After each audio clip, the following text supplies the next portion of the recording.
అదేమన్నా నాకు తెలిసి ఎంటైర్ మూవీకి ఏమైనా ఒక మైనస్ అవ్వచ్చు. Hi guys, this Aravind, welcome to our channel.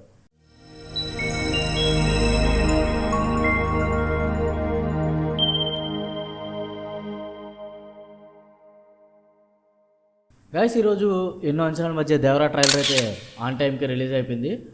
Okay, మనం ట్రైలర్ గురించి మనం మాట్లాడుకునేటట్టయితే అయినా ఈ వీడియోని అప్లోడ్ చేసే టైంకి మోస్ట్ ఆఫ్ ద పీపుల్ ఈ ట్రైలర్ అయితే చూస్తుంటారు.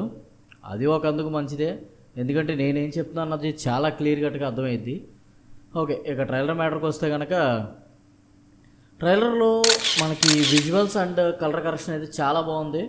చాలా రియలిస్టిక్గా అండ్ అట్రాక్టివ్గా ఉంది. బాగా కలర్ కరెక్షన్ అనేది చాలా పర్ఫెక్ట్గా సెట్ అయింది. అండ్ నెక్స్ట్ వచ్చేటప్పటికి ఈ మూవీలో అంటే బ్యాక్గ్రౌండ్లో ప్రకాష్ రాజ్ గారి డైలాగులు అవన్నీ మంచి ఎలివేషన్గానే ఉన్నాయి. బట్ ఎన్టీఆర్ గారు చెప్పే డైలాగ్స్ నాకెందుకో జనతా గ్యారేజ్ మూవీని గుర్తు చేస్తానని అనిపిస్తుంది, ఎందుకంటే ఆ మోడ్యులేషన్తో ఉన్నట్టు అనిపించింది. నెక్స్ట్ వచ్చేటప్పటికి సైఫ్ అలీ ఖాన్ గారు అంటే సినిమా మొత్తం ఎలాగున్నారో ఏంటన్నది తెలియదు, కానీ ఈ ట్రైలర్ వరకు చూసుకుంటే కనుక ఆయన ఒక ఫ్రేమ్లో, ఎన్టీఆర్ గారిని ఒక ఫ్రేమ్లో చూస్తే అసలు రెండు వేరు మూవీస్ ఏమో అనిపించింది. ఎందుకంటే మేబీ కాస్ట్యూమ్స్ సెట్ అవ్వలేదా, లేకపోతే అసలు ఆ క్యారెక్టర్కి ఆయన సెట్ అవ్వలేదు అన్నది మూవీ చూస్తేనే తెలుస్తుంది. Okay, and next Anirudh BGM వచ్చేటప్పటికి మంచి బీజిఎం ఇచ్చాడు అనుకుంటా.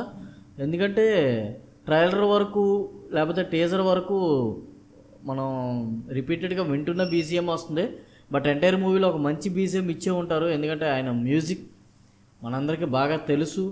చాలా పెద్ద హిట్స్ అయినాయి ఆ మ్యూజిక్ వల్ల. అండ్ నెక్స్ట్ వచ్చేటప్పటికి ఎన్టీఆర్ గారిది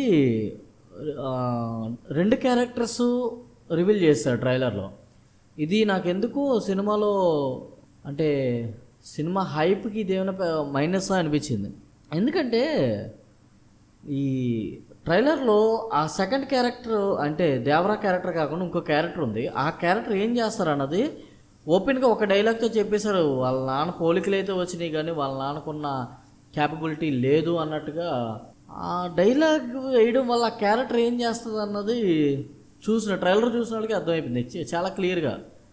అదేమైనా నాకు తెలిసి ఎంటైర్ మూవీకి ఏమైనా ఒక మైనస్ అవ్వచ్చు. And next most important matter ఏంటంటే ఈ మూవీ అటు కొరటాల శివ గారికి ఇటు జూనియర్ ఎన్టీఆర్ గారికి చాలా అవసరమైన మూవీ ఇది. ఈ మూవీ నాకు తెలిసి ఎన్టీఆర్ గారి కెరియర్లో ఒక మంచి మాస్ మూవీకి అయితే ఏమంటారు స్టాంప్ పడిపోద్ది. ఓకే గైస్, నాకేమనిపించింది అంటే ఓవరాల్గా జస్ట్ ఓకే అనిపించింది ఈ ట్రైలర్. ఎందుకంటారా చాలా హైప్ మధ్య రిలీజ్ అయింది. ఎంటైర్ ట్రైలర్ దేవరా క్యారెక్టర్తోనే ఉండాల్సిందేమో, బాగుండేది. ఓకే గైస్, నా వీడియో ఎంతసేపు చూస్తున్నారంటే మేబీ ఎక్కడో చోట నచ్చే ఉంటుంది.